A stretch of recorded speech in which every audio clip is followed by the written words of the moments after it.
हनुमान बेनीवाल अलग नेता है और ये जो बाकी नेता सिर्फ एक ही है, बाकी सब फोटो स्टेट है। लेकिन क्या अब हनुमान बेनीवाल जी हैं वो राजनीतिक रूप से बुड़ाने लग गए। वो कहते हैं खुले मन से कहते हैं कि 28 की लड़ाई लास्ट लड़ूँगा। बाद में ये राजस्थान की जनता जाने और उनका काम देखो, जाने। और रही बात आप शेखावाटी कर, शेखावाटी किसी का गढ़ नहीं है। शेखावाटी सिक्कर चूरू झुन्नू के युवाओं, किसानों, जवानों का गढ़ है। ये किसी का गढ़ नहीं है। कोई कहे मेरा गढ़ है, ये सब फालतू की बातें हैं। गढ़ सिर्फ जवानों और किसानों का है। और तेजा जी से पहले तेजा हुआ, तेजा से तेजल हो गया। तो ये मतलब एक तरह से जो आराध्य देव हो, उनको इस तरह से रिप्रेजेंट करना, क्या मानते हो आप इसे? तो मैं ये कहता हूँ तेजाजी महाराज से तो हर व्यक्ति को, छत्तीस कोण के लोगों को सीखने की जरूरत है। आज के युवा सीख रहे हैं। जैसा आपने कहा, किसने मना किया भारतीय जनता पार्टी और कांग्रेस के लोगों को? आप तेजाजी महाराज को तो जयकारे तक नहीं लगाते, बोलते तक नहीं। उनको तो शर्म आती है, पार्टी की टिकट कट जाएगी सर, और वोट नहीं देंगे। Hanuman Beniwal as a guardian अपने कार्यकर्ताओं को फटकारता है। फौज तो बढ़ती जा रही है। हाँ। लेकिन ये फौज अब तक के कोई ऐसा लीडर तैयार नहीं कर सकी है कि हनुमान जी भी अक्सर कहते हैं कि अगर कल को मुझे अगर अंदर कर दिया, किसी भी मामले में अंदर हो गया, तो उस कंडीशन में आप बोले एक दिन नहीं टिक सकते आप। तो ऐसा लीडर आप लोग अभी तक तैयार नहीं कर पा रहे हो, क्या वजह रही है? यमुना का पानी लाना था, ऐसे टैंकर भर के ले आओगे, बोतल भर के ले आओगे, उससे थोड़ी होगा। आप ये बताओ कि इस तारीख तक यहाँ इस जिले में, इस तहसील में, इस गांव में पानी पहुंचेगा? आप टैंकर लेके घूम रहे हो। प्रदेश अध्यक्ष जो कांग्रेस के लक्ष्मणगढ़ से आते हैं, विधायक महोदय, उनके कोई पीए लगे हुए, कौन था, कोई फूलचंद रामलाल कौन था, उसको पहले दूर भेजा, फिर कैसे सेटिंग करके तुरंत प्रदेश अध्यक्ष जी वापस अपने पास ले आए। एक गलती जिसे आप दोबारा नहीं दोहरा वो तो मैं आपको बता नहीं सकता। सकते। क्यों? नमस्कार, आप देख रहे हैं शेखावाटी प्रियदर्शी और आपके साथ मैं हूं मनोज।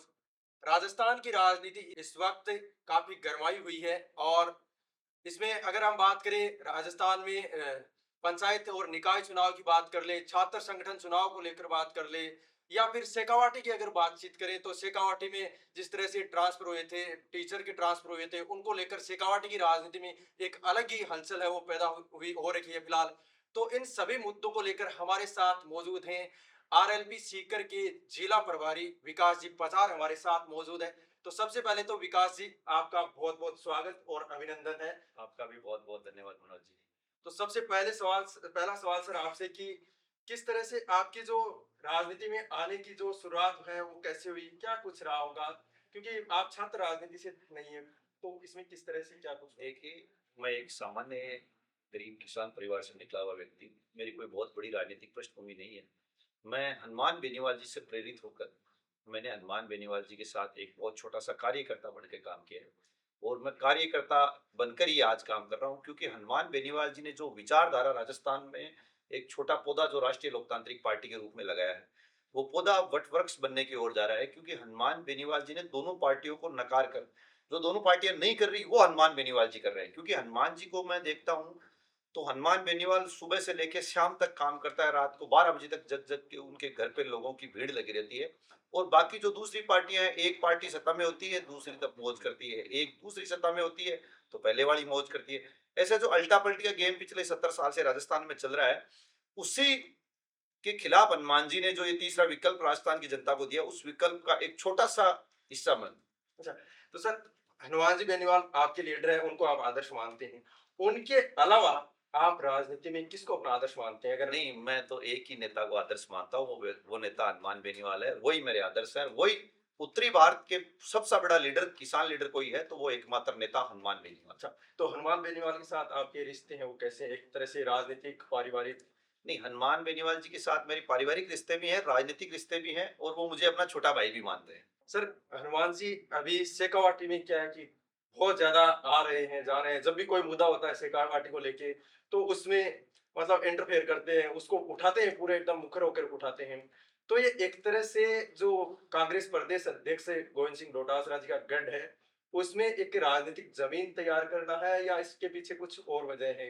क्या यहाँ पे कोई उन मुद्दों को उठाने वाला कोई है नहीं? देखिए, जिस तरीके से हनुमान जी के शेखावाटी में दौरे हुए हैं, वो कोई, हनुमान बेनीवाल पूरे उत्तरी भारत का सबसे बड़ा लीडर है। राजस्थान की 8 करोड़ की जनता का नेतृत्व हनुमान बेनीवाल करता है। भले ही मुख्यमंत्री भजनलाल हो, चाहे विपक्ष में कोई हो, पर विपक्ष की भूमिका हनुमान बेनीवाल निभा रहा है। और रही बात आप शेखावाटी कर, शेखावाटी किसी का गढ़ नहीं है। शेखावाटी सिक्कर चूरू झुन्नू के युवाओं, किसानों, जवानों का गढ़ है। ये किसी का गढ़ नहीं है। कोई कहे मेरा गढ़ है, ये सब फालतू की बातें हैं। गढ़ सिर्फ जवानों और किसानों का है और हनुमान बेनीवाल यहाँ परिवर्तन की अलग जगह रहे। हम किसी को कमजोर करने के लिए नहीं है, हम खुद को और राष्ट्रीय लोकतांत्रिक पार्टी को मजबूत करने के लिए शेखावाटी में अपनी मजबूत पैरोकारी कर रहे हैं। सर, आरोप लग रहे हैं, सोशल मीडिया पे भी बहुत से लोग कमेंट कर रहे हैं कि आरएलपी है वो एक तरह से बीजेपी की राह पे चल चुकी है। जैसे बीजेपी ने भगवान श्री राम पे राजनीति शुरू की, साधु संतों गाय को लेकर राजनीति की, और ये मैं नहीं कह रहा हूँ, जनता कह रही है। जी जी उसी तरह से जो आरएलपी है वो भी साधु संतों की बातें करने लग गई है अब, जैसे जैसे चुनाव नजदीक आ रहे हैं। और रही कहीं में तेजाजी महाराज को हाईजेक कर दिया, एक तरह से तेजाजी महाराज को ब्रांड एम्बेसडर बना दिया। देखिए, ये तो बहुत गलत बात है। तेजाजी महाराज हैं, वो उनको कोई हाईजैक नहीं कर सकता। तेजाजी महाराज हमारे आराध्य देव हैं, सत्य की राह पे चलने वाले तेजाजी के भक्त। तेजाजी महाराज ने गाय लाछा गुजरी की गाय को बचाने के लिए अपने प्राण न्यौछावर कर दिए। एक बेजुबान जानवर, एक सांप को दिया हुआ वचन निभाने के लिए अपने प्राण न्यौछावर कर दिया। हनुमान बेनीवाल ही उसी तर्ज पे काम कर रहे हैं। हनुमान बेनीवाल अपने खुद के लिए लड़ाई नहीं लड़ रहा, वो इस प्रदेश की जनता के लिए लड़ रहा है। तो इसीलिए लोग हनुमान बेनीवाल जी, तेजा जी का जयकारा लगाते हैं, तो आम आम आदमी हनुमान जी को पसंद करता है। और वो दोनों पार्टियों के पेट में दर्द है तो उनके कुछ कार्यकर्ता इस टाइप के मिथ फैलाते हैं। दूसरा, आप जो जिस बात कर रहे हो साधु संतों की, बैराना धाम में कितना बड़ा आंदोलन चल रहा है, अभी भी चल रहा है। किसको मना किया? कांग्रेस को जाना चाहिए। साधु संतों ने तो ये कहा है कि हमने तो बीजेपी को वोट दिया है, पर आज बीजेपी उनके साथ नहीं खड़ी है। बीजेपी वहां की जो जमीनें हैं, तकरीबन तकरीबन 1000 बीघे जमीन बीजेपी ने रिको को अधिग्रहण कर ली। वहां में कितने बड़े पेड़ पौधे, कितनी बड़ी वनस्पति, उनको विकास के नाम पे विनाश कर दिया। एक तरफ तो मोदी जी और केंद्र सरकार ये कहते हैं कि आप मां के नाम पेड़ लगाइए, दूसरी तरफ वहां हजारों लाखों पेड़ काट दिए गए, प्रकृति का विनाश कर दिया गया। तो हम मुद्दों की राजनीति करते हैं, हम जाति धर्म की राजनीति नहीं करते। राष्ट्रीय लोकतांत्रिक पार्टी मुद्दों की राजनीति करती है। मुद्दों ही करते हैं सर, और न्याय का योद्धा भी बेनीवाल जी को कहा जाता है। जी तो वहां आप लोगों ने समाधान करवा भी दिया था भोलानाथ जी धाम का, जी। और बाद में वापस बात कहाँ जाके बिगड़ गई? नहीं, बात यहाँ अभी जो प्रशासन उसपे लगभग 50% के मान गई कि हम इतना कर देंगे, जिस हिसाब से साधु संतों ने कहा है। पर साधु संत ये चाहते हैं कि वो पूरा रिको निरस्त हो, और बीजेपी ने जीत पकड़ के रखी है कि हम नहीं करेंगे। 3 मंत्रियों की कमेटी बन गई, हमारे आंदोलन के बाद ही तो बनी, पहले क्यों नहीं बनी? आज भी वहां के साधु संत कर रहे हैं कि हमें तो उम्मीद हनुमान बेनीवाल जी से। हनुमान बेनीवाल जी ने पहले कहा था कि बहराना हमारा आंदोलन नहीं है, हम साधु संतों का समर्थन करने के लिए आए हैं। वैसे ही हम साधु संतों का समर्थन करने के लिए गए थे, और उनको न्याय मिले, वो हमारी प्राथमिकता है। जरूर न्याय मिलेगा, ये मुझे उम्मीद है, क्योंकि हमारे नेता को इसीलिए न्याय का योद्धा कहते हैं। तो एक बात कही आपने, तेजाजी महाराज, है ना, वीर चार वीर तेजाजी महाराज। और आज जो यूथ है, अपन देखते हैं तेजाजी से पहले तेजा हुआ, तेजा से तेजल हो गया। तो ये मतलब एक तरह से जो आराध्य देव हो उनको इस तरह से रिप्रेजेंट करना, क्या मानते हो आप इसे? देखिए, आज का जो पढ़ा लिखा शिक्षित युवा है, वो अपने पूर्वजों को बारे में जानने की कोशिश करता है, वो संस्कृति के बारे में जानने की कोशिश करता है, वो लोक देवताओं के बारे में जानने की कोशिश करता है। उसी प्रकार आज का यूथ भगवान तेजाजी महाराज को, उनकी कैसे तेजाजी महाराज ने संघर्ष किया, कैसे तेजाजी महाराज सत्य के वचनों पे चले। तेजाजी महाराज के पिताजी ताहड़ देव जी खरनाल परगना के 25 गांव के मुखिया थे, पर उनका बेटा खेत में हल जोतता था। आज किसी का बाप सरपंच भी बन जाए तो उसका बेटा काम नहीं करता है, उनका बेटा खेत में हल जोतता था। तेजाजी महाराज की बचपन में शादी हो गई थी, तो तेजाजी महाराज ने अपने माँ बाप का दिया हुआ की हुई शादी, उनके दिया हुआ वचन निभाने के लिए अपनी पेमल को लाने के लिए गए थे। तेजाजी महाराज, जिन्होंने बेजुबान जानवर एक सरप को दिया हुआ वचन निभाया था। तेजाजी महाराज पराई पीड़ा में पड़ने के लिए, तेजाजी महाराज ने लाछा गुजरी की गायों को बचाने के लिए अपने प्राण न्यौछावर कर दिए। तो मैं ये कहता हूँ, तेजाजी महाराज से तो हर व्यक्ति को, छत्तीसगढ़ के लोगों को सीखने की जरूरत है। आज के युवा सीख रहे हैं। जैसा आपने कहा, किसने मना किया भारतीय जनता पार्टी और कांग्रेस के लोगों को? आप तेजाजी महाराज को तो जयकारे तक नहीं लगाते, बोलते तक नहीं, उनको तो शर्म आती है, पार्टी की टिकट कट जाएगी सर, और वोट नहीं देंगे। तो हनुमान बेनीवाल जी ने तेजाजी महाराज का जयकारा राजस्थान की विधानसभा में भी लगाया, और देश की सबसे बड़ी पंचायत लोकसभा में भी लगाया। मेरा सवाल ये है कि जो वीर तेजाजी महाराज से तेजल तेजा, इनको देखिए, लेकर ये देखिए, ये आज के जो लोक कलाकार हैं, उन्होंने जो आज के नए समय ट्रेंडिंग सॉन्ग निकाले, गाने निकाले, उसी प्रकार बच्चों ने भी तेजाजी महाराज को तेजल ऐसे बोल दिया। मतलब अपने साथी को जैसे बोलते हैं वैसे उन्होंने अपने लाइफ में तेजाजी को रख के चलना चाहते हैं। हनुमान जी अक्सर जब भी शेखावाटी की ओर मूव करते हैं, गोविंद सिंह डोटासरा जी पर हमलावर रहते हैं, राजनीतिक हमले करते रहते हैं। हाँ। तो क्या लगता नहीं कि डोटासरा जी जो बोरिया बुलाने में एक्सपर्ट माने जाते हैं और जिसको बोलते हैं चैलेंज करके हराने के नाम से भी जाने जाते हैं, और पिछले विधानसभा चुनाव में भी ऐसा हुआ एक दो बार, तो कहीं ऐसा नहीं है कि हनुमान जी की उनसे इस तरह की राजनीतिक जो द्वेष था मोल लेना कहीं महंगा नहीं पड़ जाएगा? नहीं, नहीं ऐसा कुछ नहीं है। देखो हो सकता है कि राजनीतिक लड़ाई हो सकती है, पर कोई विचारों की लड़ाई हो सकती है, मतभेद हो सकते हैं, मनभेद नहीं है। डोटासरा जी कांग्रेस की राजनीति करते हैं, वो अपनी पार्टी के प्रदेश अध्यक्ष हैं। हनुमान बेनीवाल जी तीसरे मोर्चे की बात करते हैं। हनुमान बेनीवाल राजस्थान की जनता को जगाने की बात करता है। हनुमान बेनीवाल मुद्दों की राजनीति करता है, वो विपक्ष की राजनीति करते हैं। विपक्ष में होके भी विपक्ष की भूमिका नहीं निभा रहे, विपक्ष की भूमिका इस प्रदेश में कोई निभा रहा है, तो वो व्यक्ति हनुमान बेनीवाल है। सर हनुमान जी विपक्ष की भूमिका भी निभा रहे हैं और न्याय की योद्धा भी हैं। लेकिन वो कई बार क्या होते हैं, अपने ही कार्यकर्ताओं को मन से, खुले मन से, आपको पता है हमारे देश की जनता बहुत इमोशनल है, जी, जी। और उनको इस तरह से फटकार देते हैं जैसे कि बाप अपने बेटे को फटकारता है, हाँ। उस तरह से डांट फटकार अच्छे से लगा देते हैं। तो इससे आपको लगता नहीं कि उसका नुकसान भी होता है नहीं, पार्टी को? नहीं, नहीं, कोई नुकसान नहीं होगा। आपने बहुत अच्छी बात कही। Hanuman Beniwal as a guardian अपने कार्यकर्ताओं को फटकारता है। अपने पिता भी अपने को कोई गलती करते हैं तो फटकारता है, अपने बड़े भाई भी फटकारता है। तो हनुमान बेनीवाल उन बच्चों का बड़ा भाई है। बड़े भाई होने के नाते उन बच्चों को फटकारता है जब वो गलती करते हैं तब। तो इसमें मैं कोई बड़ी बात नहीं मानता, और अपने कार्यकर्ता वो बड़ा मन रखते हैं। वो सारे कार्यकर्ता हनुमान जी के साथ है। दिन पे दिन हनुमान जी की फौज बढ़ती जा रही है। आप देख रहे हो दिन पे प्रतिदिन हनुमान जी का कुनबा हर दिन बढ़ता जा रहा है राष्ट्रीय लोकतांत्रिक पार्टी का। सर फौज तो बढ़ती जा रही है, हाँ। लेकिन ये फौज अब तक के कोई ऐसा लीडर तैयार नहीं कर चुकी है कि हनुमान जी भी अक्सर कहते हैं कि अगर कल को मुझे अगर अंदर कर दिया, तो किसी भी मामले में अंदर हो गया, तो उस कंडीशन में आप बोले एक दिन नहीं टिक सकते आप, तो ऐसा लीडर आप लोग अभी तक तैयार नहीं कर पा रहे हो, क्या वजह रही है? नहीं, लीडर बिल्कुल हनुमान जी ने बहुत सारे लीडर तैयार कर दिए, और लीडर बनाए भी बहुत बहुत लोगों को हनुमान जी ने लीडर बनाया। जिस व्यक्ति आपके सामने बैठा है उसको पहले कोई नहीं जानता था। विकास प्रचार को अगर शेखावाटी में कोई जानता है या राजस्थान में कोई जानता है तो वो हनुमान बेनीवाल की देन है। वैसे ही मेरे जैसे हर संभाग में, हर जिले में बहुत सारे नेता हनुमान जी ने तैयार कर दिए, बशर्ते है कि युवाओं की पसंद हनुमान बेनीवाल जी है। बिल्कुल।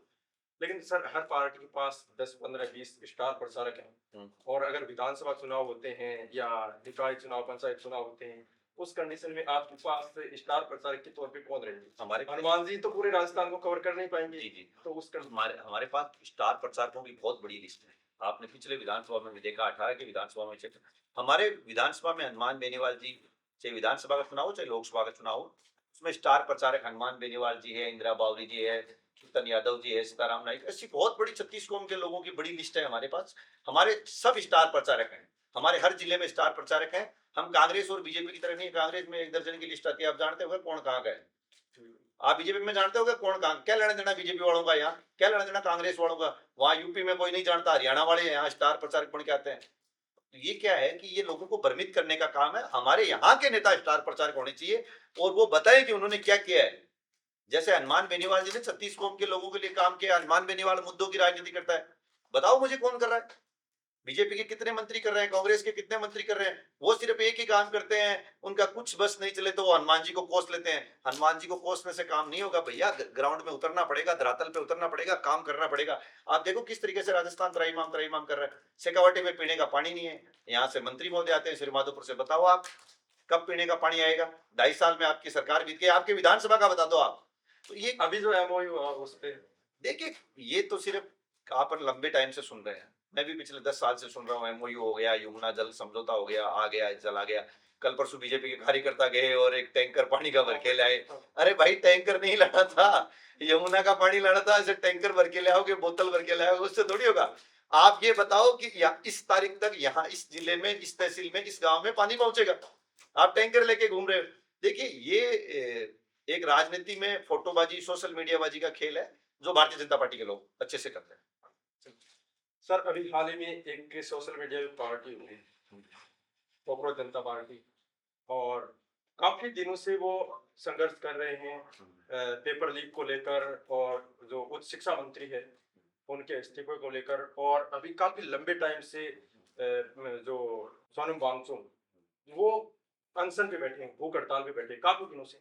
उसको लेकर किसी का भी कोई स्टेटमेंट नहीं आया, और कोई भी तरह की उस पे जो प्रतिक्रिया सरकार की ओर से नहीं आ रही, तो इस चुप्पी पे क्या कहना चाहोगे? देखिए, जिस जिस प्रकार से आपने बहुत अच्छी बात कही, कॉकरोच जनता पार्टी सिर्फ़ सोशल मीडिया तक है। वो धरातल पे कॉकरोच जनता पार्टी का कोई भी आदमी नहीं है, वो सोशल मीडिया पे है।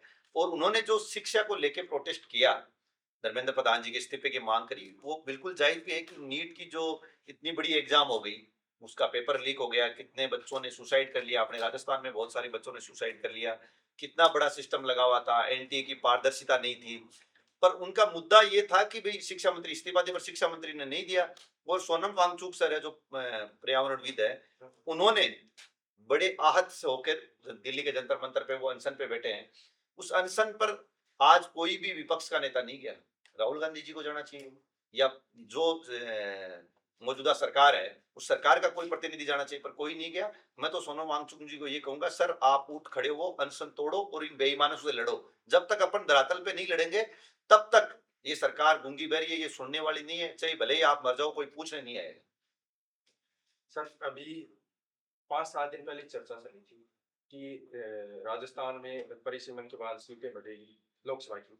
तो उसमें जो नागौर लोकसभा सीट है उसको आरक्षित करने की बात सामने आ रही है। जी जी। तो इसको आप किस तरह से देखते हो? ये एक राजनीतिक प्रक्रिया है या फिर एक प्रशासनिक प्रक्रिया का हिस्सा है?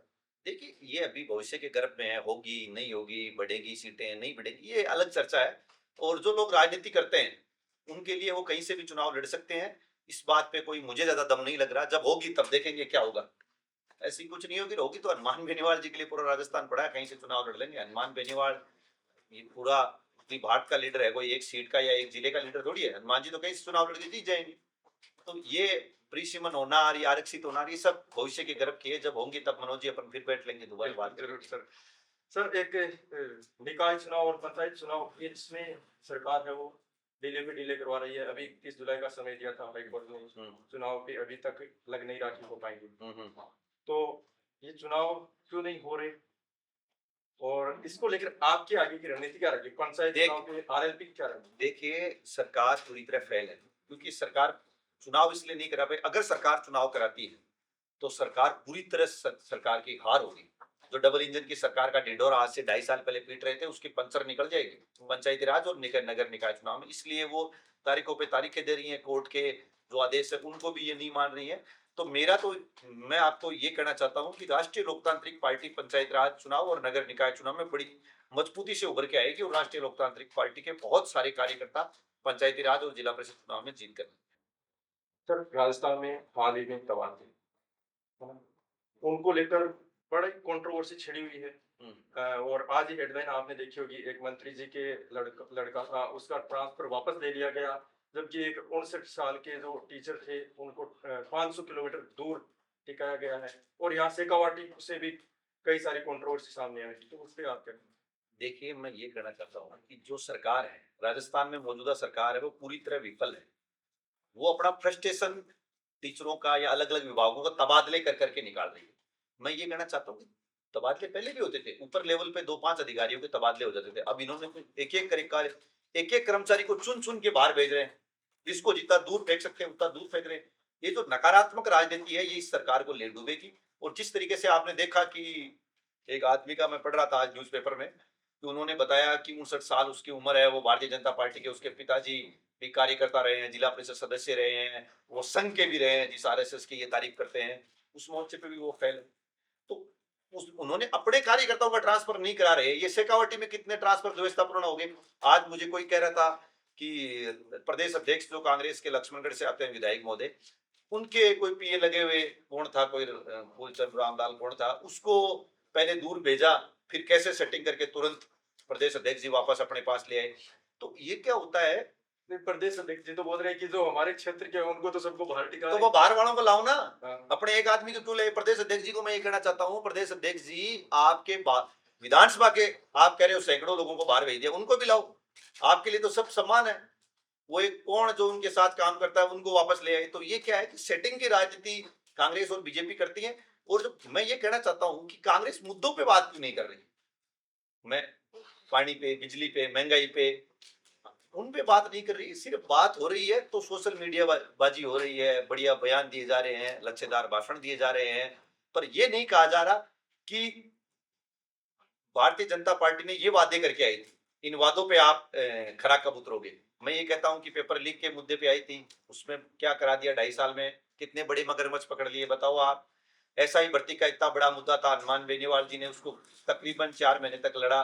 उसके बाद माननीय कोर्ट ने उनसे जो पीड़ित पेपर लीक से एसआई भर्ती के पेपर लीक से पीड़ित लोग थे, उनको राहत मिली। ऐसा एक बड़े मुद्दों की बात है जो कोई नहीं करती है। मोदी जी आए बीकानेर में, उन्होंने भाषण दिया कि पंजाब में डीजल की रेट क्या है, यूपी में क्या है, गुजरात में क्या है, राजस्थान में बहुत बढ़ी हुई रेट है, हम आते ही तुरंत कम करेंगे। 1 रुपए नहीं क्या, उल्टा और बढ़ा दिया 8-10 रुपए। तो ये सिर्फ भाषण में ही काम करते हैं। मोदी जी तो बोल रहे हैं कि हमने तो जनता पे लोड आने ही नहीं दिया, सरकार ये खुद मैंने क्या नहीं आने दिया? बताओ सर, आप अब आपकी सरकार बनी 2023 में, उसके बाद राजस्थान में कब आपने कितने पैसे कम किए? देखो सर, ये बातें करना अलग है, भाषण देना अलग है। उनके आपने देखा किस तरीके से एक उनके सरकार के मंत्री गालियां निकाल रहे हैं, किस तरीके से सरकार के मंत्रियों का बिहेवियर है, किस तरीके से उनके प्रदेश अध्यक्ष जी महिलाओं के प्रति बिहेवियर है। ये सरकार देखो पूरी तरह फेल है, बयानों पे सरकार सिर्फ बयानबाजी कर रही है, बयानों में बड़ी व्यस्त है। और इस बार मैं आपको दावे के साथ कह सकता हूँ, इनकी छिटाकशी को छोड़ के आम जवान किसान और गांव डाणी छोर पे बैठा हुआ व्यक्ति राष्ट्रीय लोकतांत्रिक पार्टी को वोट करेगा, हनुमान बेनीवाल जी की विचारधारा को मजबूत करेगा और इस बार 2028 के चुनाव में बड़ा बदलाव आपको देखने मिलेगा। ये बात मैं दावे के साथ आपके चैनल शेखावटी परिदृश्य पे कह रहा हूँ। सर अगर सत्ता में आती है आरएलपी तो कोर एजेंडे में कौन से काम रहेंगे? देखिए, वो हमारी जो 28 का चुनाव होगा उस टाइम हमारा जो मैनिफेस्टो, जो हम तो हमारी वो तो पार्टी आगे और शीर्ष हाँ। नेतृत्व बनाएगी, वो उस मुद्दों पे हम काम करेंगे। फिर भी आपको क्या लगता है कि आज जिन मुद्दों को त्रस्त है उनमें से आपको जो अगर लगे तो जो त्रस्त मुद्दे हैं, हमारा क्या, हर कार्यकर्ता अपनी बात हनुमान बेनीवाल जी तक रखता है। हनुमान बेनीवाल जी तक हर आदमी की इजी गोइंग है। आप देखते हो कोई कुछ बन जाता है थोड़ा सा तो वो बड़ा डेकोरम सेट कर लेता है, वो मिलता नहीं है, वो लोगों से बड़ी बड़ी बातें करता है, प्लॉट खरीद लेता है, बंगला बना लेता है, फ्लैट फार्म हाउस विदेश में होटलें। राष्ट्रीय लोकतांत्रिक पार्टी और हनुमान बेनीवाल वो नहीं करते हैं। आज भी हनुमान जी का जयपुर में घर नहीं है, सरकारी आवास में रहते हैं। बाकी कोई एक बार एमएलए बन गया, उन्होंने भी अपने लोगों से कब्जा करवा के मकान बनाए। हनुमान बेनीवाल अलग नेता है और ये जो बाकी नेता सिर्फ एक ही है, बाकी सब फोटो स्टेट है। लेकिन क्या अब हनुमान बेनीवाल जी हैं वो राजनीतिक रूप से बुढ़ाने लग गए? वो कहते हैं, खुले मन से कहते हैं कि 28 की लड़ाई लास्ट लड़ूंगा, बाद में ये राजस्थान की जनता जाने और उनका काम जाने। बिल्कुल आपने सही कही। आदमी थक जाता है, परेशान हो जाता है, पर उन्होंने ये अपने कार्यकर्ताओं को अपने, जैसे आपने कहा कि अजय विवाह को होने के लिए, वो कहते हैं कि भाई 28 में अपने को आर पार लड़ना है और 28 क्यों, हम तो आगे भी लड़ेंगे। ये नहीं है, वो तो अपने कार्यकर्ताओं को हमने एक लक्ष्य रखा है कि 28 में अपने को आर पार लड़ना है और आर पार लड़के जो हम रिजल्ट आएगा उस रिजल्ट पे हम आम जनता के बीच में जाएंगे। विकास जी, आप सीकर से लोकल हुई जी जिला प्रभारी भी हो और आप अभी बहुत ज्यादा एक्टिव हो रखे हो जी कि शेखावाटी यूनिवर्सिटी या यहाँ से सीकर के जो भी कॉलेज है जी जी उनमें आपने आरएलपी की इकाई है वो बनाई है, जी। तो इसको लेकर क्या विजन रखा होगा, क्या किस तरह से? देखिए, राष्ट्रीय लोकतांत्रिक पार्टी एकमात्र पार्टी है जिन्होंने जब 2023 में कांग्रेस सरकार, मौजूदा कांग्रेस सरकार ने उस टाइम छात्र संघ चुनाव बंद कर दिए थे, तो उस टाइम राष्ट्रीय लोकतांत्रिक पार्टी ने सातों संभागों में घूम घूम के हनुमान बेनीवाल जी ने छात्रों को जगाया था और छात्रों के लिए आंदोलन किया था जयपुर में। प्रदेश में एकमात्र आंदोलन था जो छात्र संघ चुनाव के लिए किसी पार्टी ने झंडे और डंडे के साथ किया था, वो हनुमान बेनीवाल जी ने किया था। और उससे सरकार नहीं जागी। फिर बीजेपी ने कहा हम छात्र संघ चुनाव करा देंगे, 2 साल तो हो गए, अब कराए नहीं, आगे देखते हैं अगले महीने में कराती है नहीं कराती। पर मैं एक बात आपको दावे के साथ कह सकता हूँ कि युवा, जो यूथ है, कॉलेज यूनिवर्सिटी में पढ़ने वाला, वो हनुमान बेनीवाल जी को दिल से चाहता है और हनुमान बेनीवाल जी के लिए बदलाव करने के लिए वो आगे आया है और उन युवाओं ने ये ठाना है और वो युवा इस बार बदलाव करेंगे। बिल्कुल, ये चीज यूनिवर्सिटी में देखने को मिली, बड़ी संख्या में जो छात्र हैं उन्होंने आरएलपी की सदस्यता भी ली थी, बड़ी तादाद में ली थी।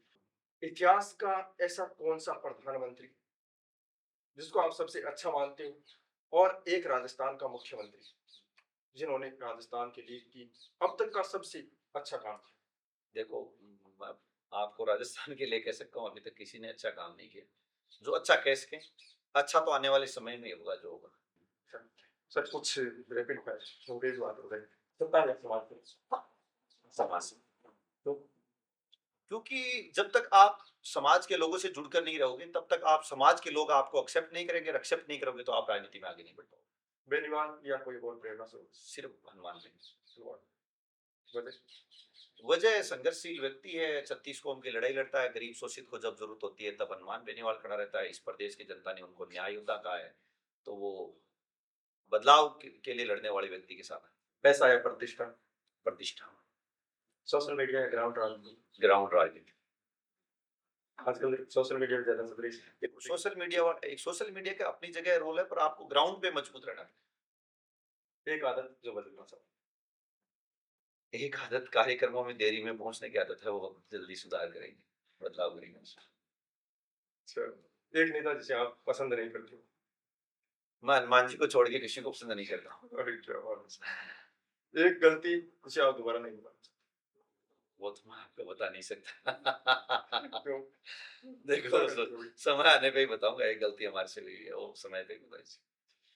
अगर 1 मिनट में युवाओं को, देश के युवाओं को, राजस्थान के युवाओं को अगर बोलने का समय मिले तो क्या करें? तो मैं शेखावाटी प्रियदर्शी चैनल के माध्यम से इस प्रदेश के युवाओं को एक बात कहना चाहता हूँ कि युवा साथियों, आप नशे की बुरी आदत को छोड़ो, आप शिक्षा को ग्रहण करो, आप अपने माँ बाप की उम्मीद हो, अपने माँ बाप की बड़ी उम्मीद के साथ आपको इस दुनिया में लाए हैं, वो आपसे ये चाहते हैं कि हमारा बेटा नाम रोशन करे, आगे बढ़े। तो मैं आपसे अपील करता हूँ कि नशे की तरफ बिल्कुल ध्यान नहीं देना है और आपको आगे बढ़ना है और आपका माँ बाप का नाम रोशन करना है, क्योंकि बदलाव की राजनीति सिर्फ युवा कर सकता है और युवा इस बार बदलाव करने के लिए हनुमान बेनीवाल जी के साथ जुड़े।